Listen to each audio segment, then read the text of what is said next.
Hello friends, welcome back to my channel. మనం last వీడియోలో Belur Chennakesava temple architecture గురించి చూసాం కదా. ఈ వీడియోలో హలేబేడు శివ టెంపుల్ గురించి చూద్దాం. ఈ టెంపుల్ బేలూరు నుండి ఆల్మోస్ట్ 17 కిలోమీటర్స్ దూరంలో ఉంటుంది. హలేబేడుని పూర్వంలో ద్వార సముద్రం అని పిలిచేవాళ్ళు. అది మనకిప్పుడు హలేబేడు లాగా ఎలా వచ్చిందో దాని స్టోరీ ఒకసారి చూద్దాము. 14th సెంచరీలో అలావుద్దీన్ ఖిల్జీ అండ్ మొహమ్మద్ తుగ్లక్ యుద్ధం చేసి ఈ హోయసల ఎంపైర్ని మొత్తము డెస్ట్రాయ్ చేస్తారు. అందుకే దీన్ని డెస్ట్రాయిడ్ సిటీ అని కూడా అంటారు. హలేబేడు అంటే ఓల్డ్ కన్నడలో డెస్ట్రాయిడ్ అని మీనింగ్. ఈ హలేబేడు అండ్ బేలు టెంపుల్స్ ని ఒకటేసారి హొయసల రాజు విష్ణువర్ధన్ 11th సెంచరీలో కన్స్ట్రక్షన్ ని స్టార్ట్ చేశారు. హలేబేడు అన్నది హొయసల రాజ్యంకి క్యాపిటల్ గా అని కూడా చెప్పుకోవచ్చు. ఈ టెంపుల్ కన్స్ట్రక్ట్ చేయడానికి అరౌండ్ 190 ఇయర్స్ అయితే టైం పట్టింది. అండ్ ఈ టెంపుల్లో ఆల్మోస్ట్ 20,000 ప్లస్ స్టాచ్యూస్ తోటి రామాయణం, మహాభారతం, ఇంకా భగవద్గీత పురాణాలు అన్ని రకరకాలుగా, ఇంకా ఎన్నో నీతి కథలతోటి చాలా డీటెయిల్డ్గా చూపారు. బేలూరులో లాగానే ఈ టెంపుల్ని కన్స్ట్రక్ట్ చేయడానికి కూడా బల్పం రాయిని ఉపయోగించారు. ఈ స్టోన్ యూజ్ చేయడానికి మెయిన్ రీజన్ ఏంటంటే ఇది చాలా ఈజీగా మోల్డ్ అవుతుంది. సో డీటెయిలింగ్ ఆర్ట్ చేయడానికి ఈజీగా ఉంటుంది. అండ్ ఈ స్టోన్ ఎండకి ఎక్స్పోజ్ అయ్యే కొద్దీ స్ట్రాంగ్గా కూడా అవుతూ ఉంటుంది. మెయిన్గా ఈ టెంపుల్ కన్స్ట్రక్షన్ అన్నది ఇంటర్లాకింగ్ సిస్టమ్తో డిజైన్ చేశారు. సో టెంపుల్ని రీలొకేట్ కూడా చేసుకోవచ్చు అని చెప్తారు.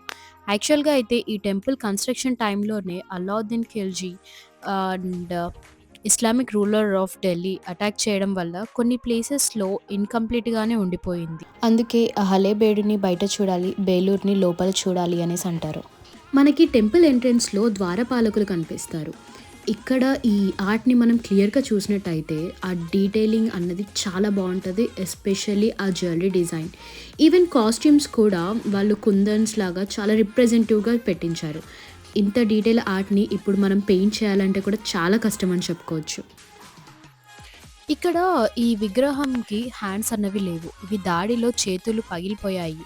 సో ఆర్కియాలజీ డిపార్ట్మెంట్ వాళ్ళు టెంపరరీ హ్యాండ్స్ పెట్టాలని చూసి ఇలా చిన్న హోల్స్ చేశారు. బట్ ఆ కాలంలో చేసినట్టు ఈ కాలంలో రాలేదు అని, ఒరిజినాలిటీ మిస్ చేయకూడదు అని చెప్పేసి దాన్ని అలానే ఉంచేశారు. సో ఈ శిల్పం కూడా కంప్లీట్గా సింగిల్ స్టోన్ తోటే చేశారంట. ఇక్కడ పైన కనిపిస్తున్న యానిమల్ నేమ్ మకర. మనం సేమ్ యానిమల్ని బేలూరులో కూడా చూడొచ్చు. అక్కడ ఈ మకరానికి జ్యువెలరీ డిజైన్ ఏమి ఉండదు, జస్ట్ ప్లెయిన్గా ఉంటుంది. బట్ ఇక్కడ మాత్రం జ్యువెలరీ తోటి చాలా అందంగా చూపించారు. మకర అంటే 7 డిఫరెంట్ యానిమల్స్తో కంబైన్ చేసింది. అండ్ ఇది అష్టదిక్పాలకులకి వాహనం అని అంటారు. దీంట్లో పంది బాడీ, లాయన్ పాదాలు, నెమలి పించం, ముసలి నోరు, ఏనుగు తొండం, కోతి కన్ను, ఆవు చెవులు. ఈ మకరం 2 సైడ్స్లో ఆపోజిట్ డైరెక్షన్లో ఉంటుంది. సెంటర్లో శివుడు నటరాజు రూపంలో ఉంటాడు, అంటే నాట్యం చేస్తున్నట్టు. ఇది కూడా సింగిల్ స్టోన్తో చెక్కడం వల్ల దీన్ని మకర తోరణం అని అంటారు. ఇక్కడ కనిపిస్తున్న లాయన్ హోసల రాజముద్రిక. ఇక్కడ డీటెయిల్గా చూస్తే సలా అనే అబ్బాయి తన కాళ్ళ కింద లాయన్ని చంపుతున్నట్టు ఉంటుంది. గుడి బరువు ఏనుగులు మోసాయి అని చెప్పి ఫస్ట్ లైన్లో ఎలిఫెంట్, సెకండ్ లైన్లో హొయసల ఎంబ్లమైన లాయన్, అండ్ థర్డ్ లైన్లో చిన్న చిన్న ఆర్ట్, ఇంకా ఫోర్త్ లైన్లో హార్సెస్ అంటే హొయసల వేగానికి సంకేతం. ఇలా ఈ 4 లైన్స్ని రాజ్యానికి బలం, ఇంకా ధైర్యం, వేగం ఉండాలి అన్న కాన్సెప్ట్ పెట్టారు. ఫిఫ్త్ లైన్లో ఒక డిజైన్తో ఎండ్ చేసి సిక్స్త్ లైన్లో మహాభారతంలోని కొన్ని కథలు క్లియర్గా చూపించారు. ఇక్కడ చూసినట్టయితే కౌరవులు, పాండవులు కురుక్షేత్ర యుద్ధం చూడొచ్చు. ఇక్కడ ఉన్నది అర్జునుడు అని తెలుసుకోనికి జెండా కూడా ఉంటుంది. దాని నేము కపిధ్వజం. ఇక్కడ 7th లైన్లో మనం మకర జంతువుని చూడొచ్చు. అదే అండి అష్టదిక్పాలకులకి వాహనము, ఇంకా నెమలి బ్రహ్మదేవుడి వాహనము. ఇక్కడ కనిపిస్తున్న విగ్రహం పేరు ఉమామహేశ్వర. ఉమా అన్నది పార్వతి ఇంకొక పేరు, అంటే శాంతి స్వరూపం. అమ్మవారు కూల్గా ఉన్నప్పుడు వాహనం ముంగేస్, అండ్ అమ్మవారు కోపంగా ఉన్నప్పుడు సింహం. ఇంకా సైడ్కి మనకి త్రిమూర్తులు అంటే బ్రహ్మ, విష్ణు, మహేశ్వరులు పక్కపక్కనే కనిపిస్తారు. త్రిమూర్తులు ఎక్కడైనా సరే ఉన్నప్పుడు మనము మధ్యలో శివుడిని అయితే చూడలేము, కానీ ఇది శివాలయం అవ్వడం వల్ల శివుడిని మధ్యలో పెట్టారు. ఇక్కడ కనిపిస్తుంది అర్జునుడు ఆయిల్లో చూసి ఫిష్ కన్నుకి బాణం వేయడం. డీటెయిల్గా చూస్తే అర్జునుడు కాళ్ళ మధ్యలో ఒక బౌల్ ఉంది, దాంట్లో చూస్తూ విల్లుని ఎక్కుపెట్టినట్టు చాలా క్లియర్గా చూపించారు. ఈ శిల్పం పేరు గోవర్ధనగిరి పర్వతం. ఇక్కడ క్లియర్‌గా చూస్తే శ్రీకృష్ణుడు గోవర్ధన పర్వతాన్ని చిటికిన వేలుతో ఎత్తుకున్నట్టు చెక్కారు. అండ్ ఆ కొండ కింద అన్ని జంతువులు మరియు ప్రజలు తలదాచుకుంటున్నట్టు చాలా క్లియర్‌గా అయితే చూపించారు. ఇక్కడ చూస్తే శివుడు గజాసుర అనే రాక్షసుడిని కడుపులోకి పోయి డాన్స్ వేస్తున్నట్టు ఉంటుంది. శివుడు గజాసుర కడుపులోకి వెళ్ళి కడుపుని చీల్చేసి డాన్స్ వేస్తూ ఆ చర్మాన్ని అతను డ్రెస్ లాగా కప్పుకుంటాడు. ఇక్కడ క్లియర్‌గా చూస్తే ఏనుగు తల, కింద 2 పాదాలు, ఇంకా పైన 2 పాదాలు మనకి క్లియర్‌గా కనిపిస్తాయి. అలా శివుడు డాన్స్ చేస్తూ ఉండగా బొటనవేలు గోరు ఏనుగు తోలులో నుండి బయటికి వచ్చినట్టు ఎంత చక్కగా చూపించారో చూడండి. ఇక్కడ చూస్తే ఇంకొక ఆర్ట్ విష్ణువుని వరాహ రూపంలో చూపించారు. ఇది విష్ణువు 3వ రూపం. శ్రీ మహావిష్ణువు రెండో భార్య అయిన భూదేవిని హిరణ్యకశిపుడు అనే రాక్షసుడు భూమి లోపల పెట్టుకుంటే విష్ణు వరాహ రూపంలో వచ్చి రాక్షసుడిని తన కత్తితో చంపేసినప్పుడు ఆ కళ్ళు బయటకొచ్చినట్టు, ఇంకొక రాక్షసుడు హెల్ప్ చేయనికి వస్తే చేతిలో ఉన్న గదతో పొడి చేస్తాడు. అలా పొడిచినప్పుడు పేగులు బయటికి రావడం ఎంత బాగా చెక్కి చూపించారో చూడండి. ఇక్కడేమో భూదేవిని విష్ణు తన ఎడమ భుజంపై కూర్చోబెట్టుకొని తీసుకొని వెళ్ళిపోయాడు. ఇది విష్ణువు 4వ రూపం నరసింహస్వామి రూపం. ఇక్కడ నరసింహస్వామిని సగం మనిషిలాగాను సగం సింహంలాగా కనిపిస్తారు. ఈ ఆటలో నరసింహస్వామి హిరణ్యకశిపుడిని తన కాళ్ళపై పడుకోబెట్టుకొని పొట్ట చీల్చి పేగులు బయటికి తీసి మెడలో వేసుకుంటారు. అయితే అది మనకి బేలూరులో చాలా క్లియర్గా అయితే ఉంటుంది, బట్ ఇక్కడ ధ్వంసంలో పోయింది. అలానే పక్కన ఇంకొక రాక్షసుడు హెల్ప్ చేయనికి వస్తే తన చర్మం తోలు ఒక అరటిపండు తోలు వలిచినట్టు చూపించారు. ఇక్కడ క్లియర్గా చూస్తే అలా చేసినప్పుడు కళ్ళు 2 స్కిన్కి అతుక్కపోయి బయటకి వచ్చేసింది. అండ్ అది కూడా మనం ఈ ఆర్ట్లో చూడొచ్చు. హలేబేడు టెంపుల్ని మనం చూసినట్టయితే ఇది కంప్లీట్ నక్షత్రం షేప్లో ఉంటుంది. ఈ టెంపుల్ని 3 పార్ట్స్గా డివైడ్ చేశారు. ఫస్ట్ పార్ట్ కంప్లీట్ బేస్మెంట్ అయితే సెకండ్ అండ్ థర్డ్ పార్ట్ వచ్చి 2 గర్భాలయాలు. అండ్ ఇక్కడ 2 గర్భాలయాల్లో కూడా ఉన్నది పరమేశ్వరుడే. ఒకటేమో రాజుగారి కోసము వైశాలేశ్వర అండ్ సెకండ్దేమో శాంతలేశ్వర రాణిగారి కోసం పేర్లతోటి నిర్మించారు. ఇక్కడ నరసింహస్వామి హిరణ్యకశిపుడిని చంపి పేగుల్ని బయటికి తీసి అది ఒక ఆభరణం లాగా వేసుకుంటాడు. టెంపుల్ మొత్తంలో మనకి 14 టైమ్స్ నరసింహస్వామి రూపాలు కనిపిస్తాయి. బికాజ్ హోసల రాజ్యానికి నరసింహస్వామి ఇంటి దేవుడంట, అందుకే ఇంపార్టెన్స్ ఎక్కువ ఇచ్చి చాలా సార్లు చెక్కారు. ఇక్కడ చూస్తున్న విగ్రహం లక్ష్మీదేవిది. ఈమెని నాట్యలక్ష్మి అని కూడా అంటారు. డీటెయిల్గా చూస్తే ఇక్కడ అమ్మవారికి 8 హ్యాండ్స్తో నాట్యం చేస్తున్నట్టు ఉంటుంది.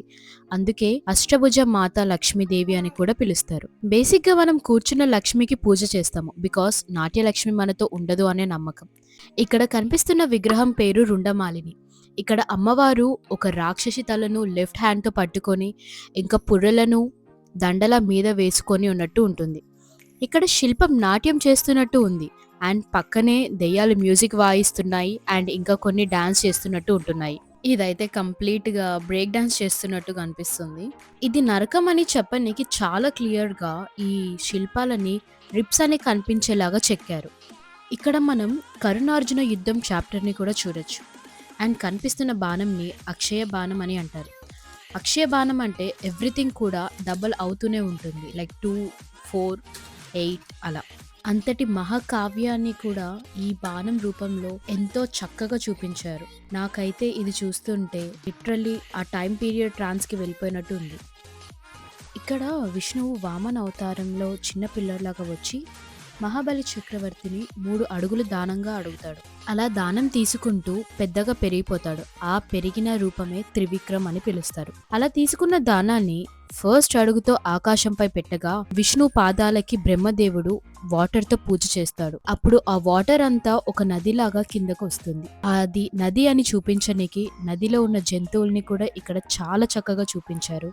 ఇంకా 2వ అడుగుతో భూమి మొత్తాన్ని కొల్చగా 3వ అడుగు ఎక్కడ పెట్టాలి అని అడిగితే చక్రవర్తి తల మీద పెట్టమని చూపిస్తాడు. అలా భూమి లోపలికి వెళ్ళిపోతాడు బలి చక్రవర్తి. ఇక్కడ చూస్తున్న చాప్టర్ పారిజాతపహరణం. శ్రీకృష్ణుడు పారిజాత వృక్షం కోసం ఇంద్రుడి దగ్గరికి వెళ్లి పర్మిషన్ తీసుకోకుండా డైరెక్ట్ గా చెట్టుని తన భార్యతో తన వాహనమైన గరుడం మీద తీసుకొని వస్తాడు. అలా తీసుకొని రావడంతో ఇంద్రుడికి కోపం వచ్చి తన భార్య సచీదేవితో ఐరావతం మీద బయలుదేరుతాడు. అలా బయలుదేరినప్పుడు ఏనుగు నడుస్తున్నట్టు, ఇంకా నడిచేటప్పుడు లెగ్ మూమెంట్, ఇంకా ట్రంక్, ఇయర్స్ ఊగుతున్నట్టు చాలా క్లియర్‌గా ఇక్కడ మనకి చూపిస్తున్నారు. ఇంకా డీటెయిల్‌గా చూస్తే వెనకాల సచీదేవి ప్రాపర్‌గా ఎలిఫెంట్ మీద కూర్చున్నట్టయితే కనపడదు. ఈ విగ్రహంలో హ్యాండ్ మూవ్‌మెంట్ చూస్తే ఇంద్రుడికి సచీదేవి చెప్తుంది, "స్లోగా వెళ్ళు, నేను పడిపోయేలాగా ఉన్నాను" అని చెప్పి. Such a great artist. ఇక్కడ చూస్తున్న చాప్టర్ పేరు సప్త తాళఛేదనం.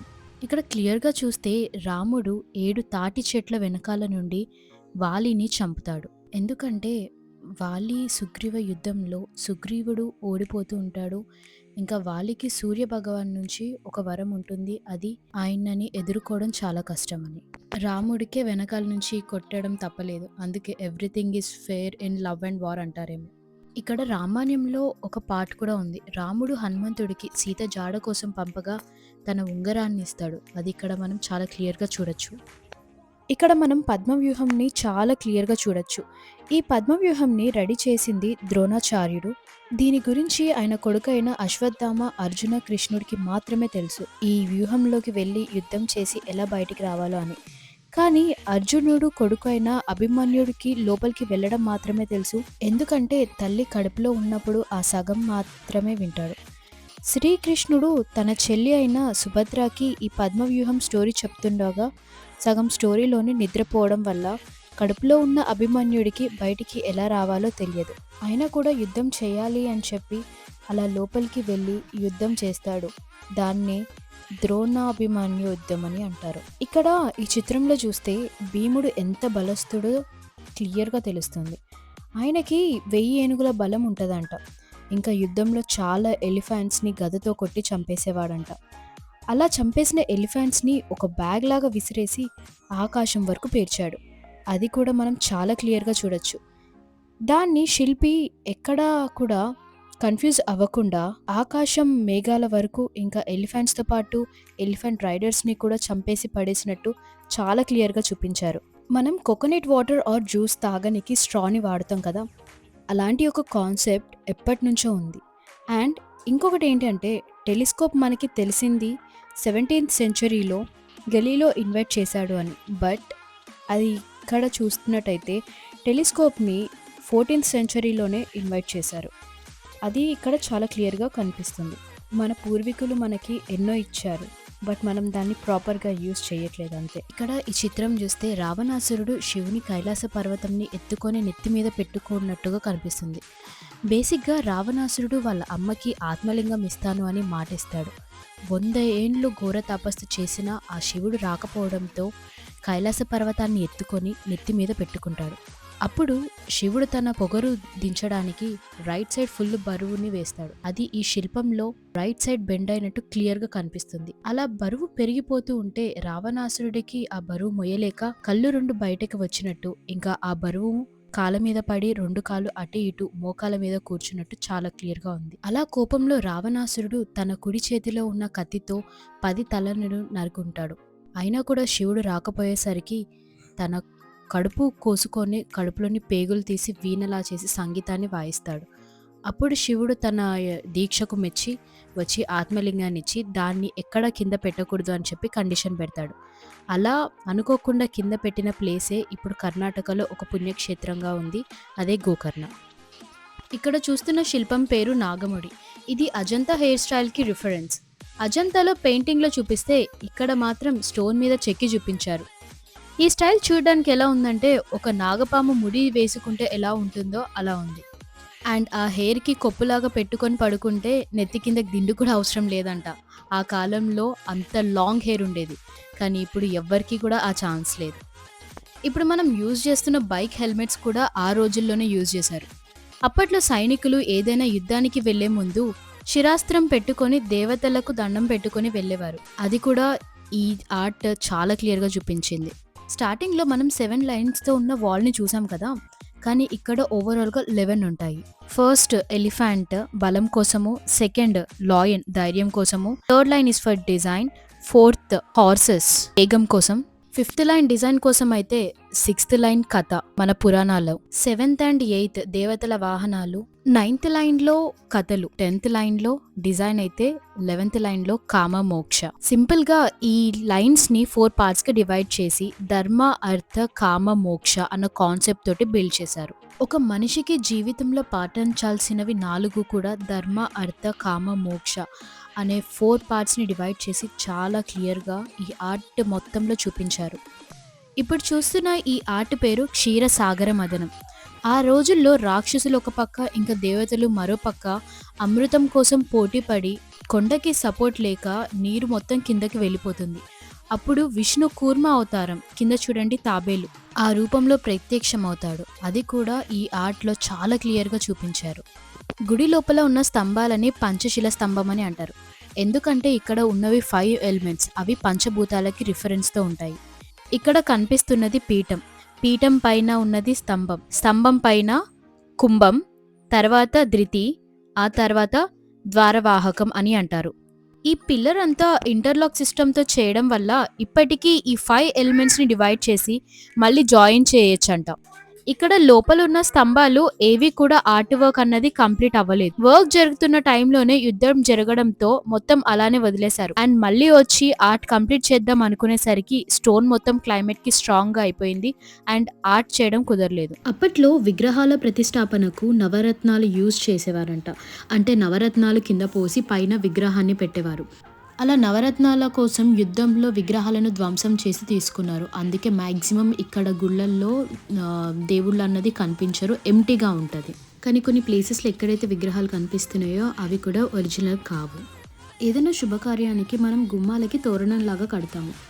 అలానే ఇక్కడ కూడా తోరణం పెట్టాలి అని డిజైన్ స్టార్ట్ చేశారు, బట్ ఇన్కంప్లీట్గా ఉండిపోయింది.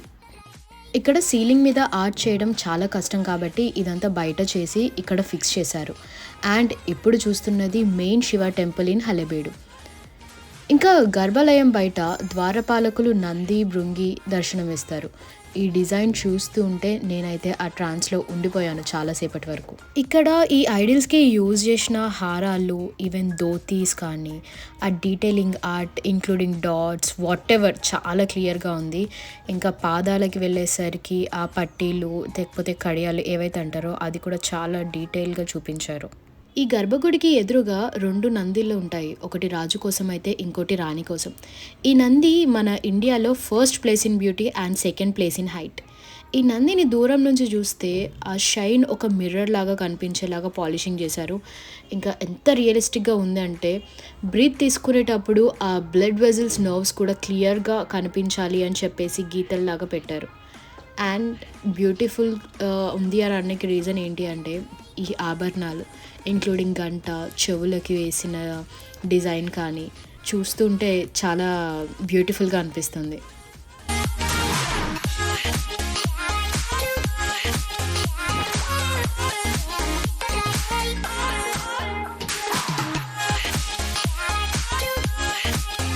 మనం ఈ టెంపుల్ కంప్లీట్గా ఇంటర్లాక్ సిస్టమ్ అని చెప్పుకున్నాం కదా, అది ఇప్పుడు క్లియర్గా చూపిస్తాను చూడండి.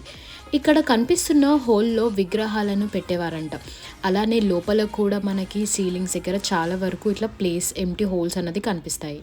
అండ్ టెంపుల్ అవుట్ సైడ్లో మనకి నాగేశ్వర టెంపుల్ అన్నది ఉండేది.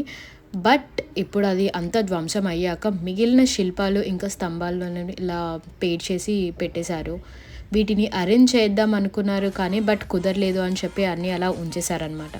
ఇక్కడ కూడా మనం క్లియర్గా చూస్తే చాలా వరకు ఐడిల్స్, తర్వాత స్తంభాల మీద చెక్కిన శిల్పాలు కానీ ఇంటర్లాక్ సిస్టమ్ కోసం పెట్టుకొని అరేంజ్ చేద్దాము అని అనుకున్నవన్నీ కూడా చాలా క్లియర్గా కనిపిస్తాయి. సో ఇదండి హలేబేడు టెంపుల్ గురించి. అండ్ బేలూరు వీడియో వ్లాగ్ కూడా నేను డిస్క్రిప్షన్లో లింక్ పెట్టాను. Please watch, like, share and subscribe.